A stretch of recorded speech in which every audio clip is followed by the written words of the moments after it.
भारत के पर्वत और पहाड़ियाँ, जैसे पहाड़ी ये तथा काराकोरम, लद्दाख और जम्मू कश्मीर, लद्दाख, जास्कर रेंज, पीर पंजाल, उसके बाद जो है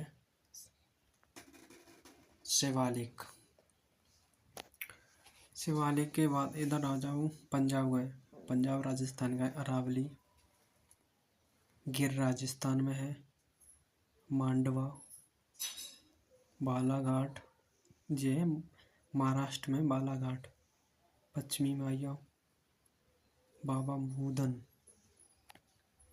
पश्चिमी घाट में अन्नामुडी, अन्नामलाई, अगस्तमलाई जो है पहाड़ी हैं, लेकिन ये केरल और कर्नाटक केरला और तमिलनाडु के हैं।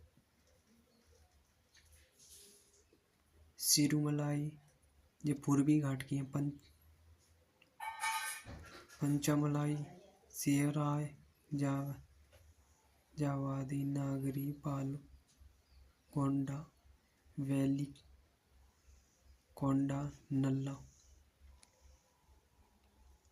नल्ला मलाई, फिर राजमहल है जो है झारखंड जो है पश्चिम बंगाल में है। सतपुड़ा जो है मध्य प्रदेश में है। विंध्याचल राजस्थान में, मध्य प्रदेश में विंध्याचल। गारो खासी जयंतियाँ मेघालय में है, गारो खासी जयंतियाँ।